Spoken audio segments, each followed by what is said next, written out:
Welcome back to the deep dive. Okay, let's jump right in today with a question that honestly could turn everything you think you know about society, power, even humanity itself completely on its head.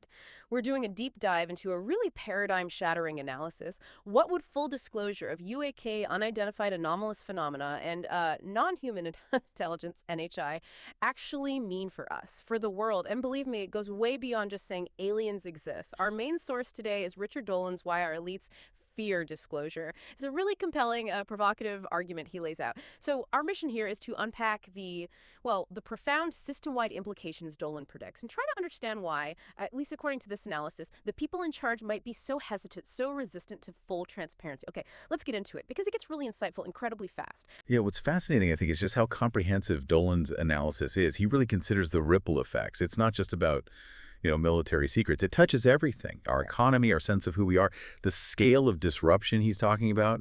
It's almost hard to fully wrap your head around without breaking it down piece by piece. Right. Okay, so let's start with maybe the most media shock, the tangible stuff.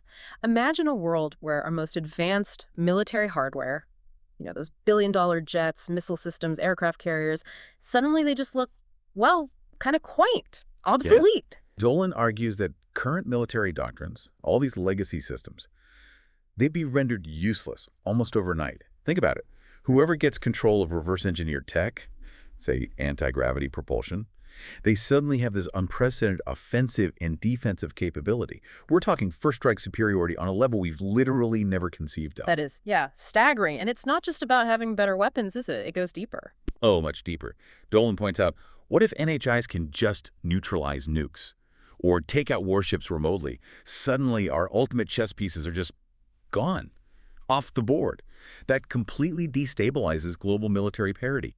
Traditional deterrence shattered. The whole foundation of how nations posture and balance power, it just crumbles. Wow. So if the bedrock of national defense just dissolves like that, what happens to global power structures? How do nations even protect themselves anymore? Because this feels like it cascades way beyond just military strategy. It absolutely does, and that brings up a crucial piece, the economic domino effect. Think about the petrodollar system. So much of U.S. global leverage is tied to oil being traded in dollars.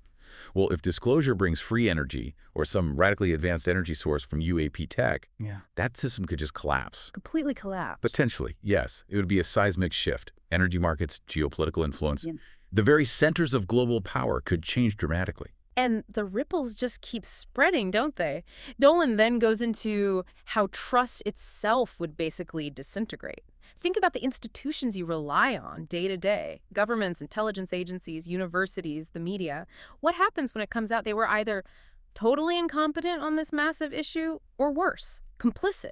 Complicit in a deception spanning generations. That's not just mistrust, that's a fundamental collapse of public faith. And then there are the really concrete consequences, like massive legal liability. Dolan predicts potential criminal trials, demands for reparations, maybe international lawsuits over human rights abuses, things like unauthorized experiments, decades of cover-up, psychological operations against the public. Right, but how? How could the very justice systems that might have been part of maintaining the secrecy even begin to handle that? It seems like a paradox. It's a huge systemic challenge.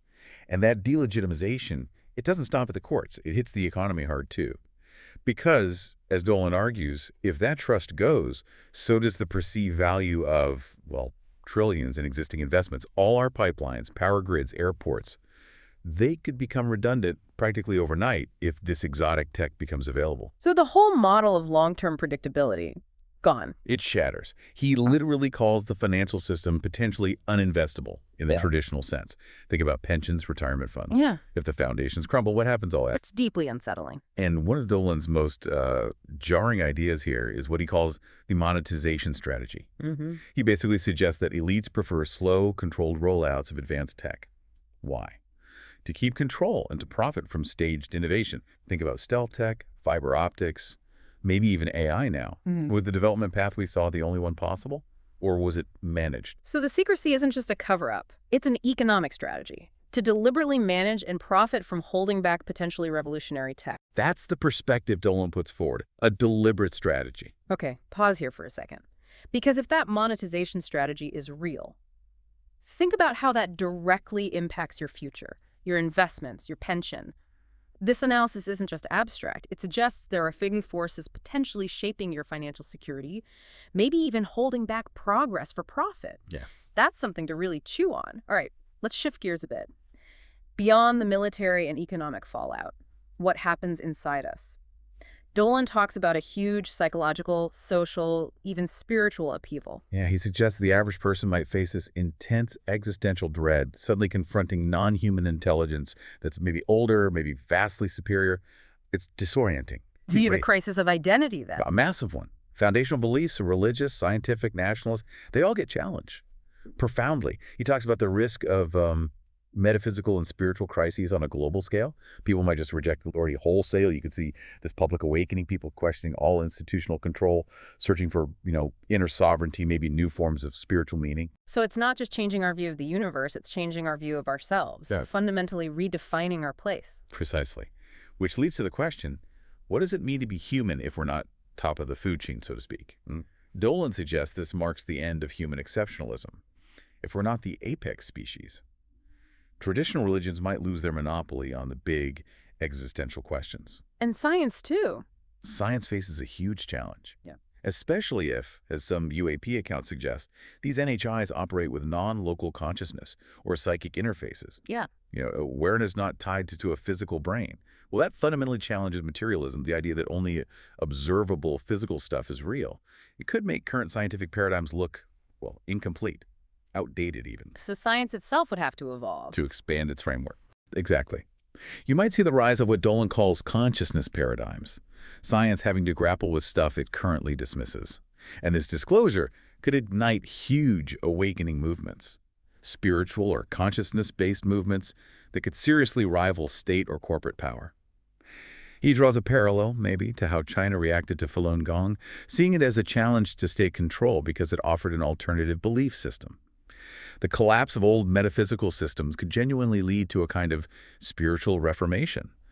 Maybe a fusion of science, consciousness studies, maybe even ancient wisdom traditions. This is where it gets really personal, doesn't it? Beyond the tech, beyond the politics. Yeah. It's about who we think we are, our place in the cosmos, the meaning we make. Okay, so let's get to the core of Dolan's title.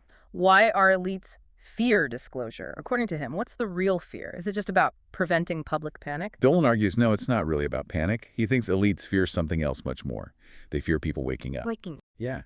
Waking up and demanding justice, demanding energy freedom, demanding accountability for, potentially generations of secrecy and manipulation. That's the fear. So the motive for secrecy isn't just, oh no, people will freak out. It's more calculated.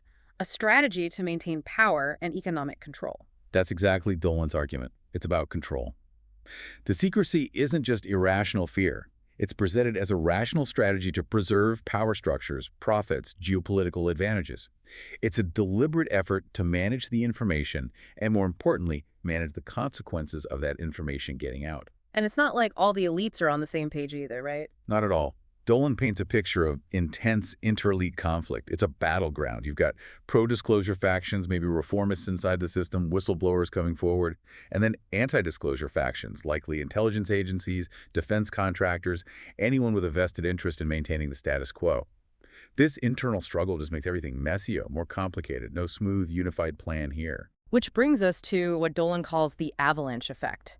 This idea that once certain truths are out, it's uncontrollable. Right. Once you admit, officially, yes, NHI exists, or yes, we have retrieved their technology, the dam breaks. He calls controlled disclosure a fantasy. Like being half pregnant, it's impossible. Once that first crucial admission happens, the avalanche of implications just follows, whether anyone's ready or not. And controlling that narrative gets harder and harder. He suggests it's already happening. Slow drip strategies, limited hangout. Yeah. They're losing effectiveness. We live in an age of leaks, of sophisticated open source and AI-powered investigation, and frankly, a public that's getting much savvier about this topic. The ability to totally manage the story is slipping away. Okay, so if this avalanche is coming, maybe inevitably, what happens next? What are the possible futures Dolan lays out? Well, it's a spectrum. First, economically, it could be utter collapse or a total rebirth. Depending on how it's managed or mismanaged, disclosure could devastate the current global economy, or it could spark a revolution, lead to a new paradigm. Maybe post-scarcity, decentralized, driven by incredible innovation. Wow, those are two very different outcomes from the same event. Huge difference. And politically, same thing. It could push us towards some form of global governance, maybe uniting against the perceived common threat, or maybe recognizing a shared cosmic origin, or it could do the opposite, lead to global fragmentation as old power centers just collapse and everything breaks apart. And you mentioned the spiritual side earlier. Yes, that's prominent too. Yeah. A high probability of that spiritual reformation. Old systems fall, new ones rise.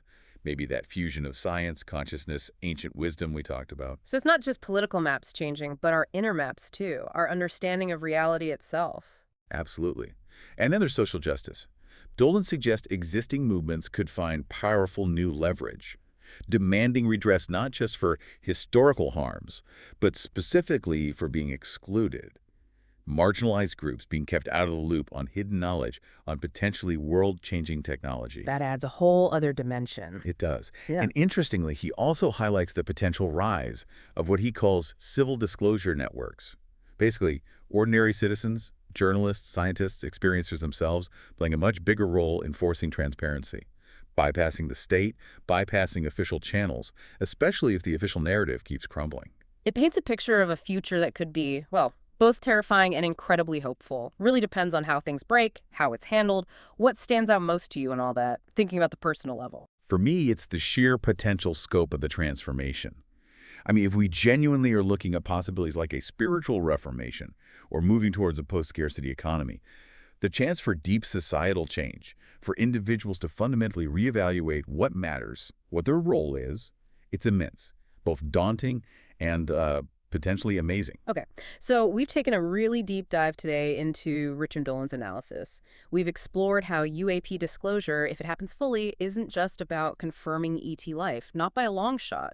It's potentially about a fundamental restructuring of almost everything: our military, politics, economy, society, even our deepest spiritual beliefs. It's a vision of an imminent, system-wide, well, tectonic shift. Yeah, and it really leads you to consider, doesn't it? If this avalanche, as Dolan calls it, truly is inevitable, what role do we play? What Yeah. role does individual awareness, does informed discussion like this play in shaping what comes next? Do we steer towards collapse, or can we navigate towards some kind of rebirth? How we engage with this information, individually and collectively, might actually determine that path. That's a powerful point. The very act of even considering these possibilities, these profound shifts, already starts to change how we see things, doesn't it? So here's something to think about. What foundational belief in your own life would be most shaken, most challenged by the concrete realization that humanity is not alone, that maybe we never were? And looking forward, what kind of future for all of us would you want to help build with that new world-altering knowledge?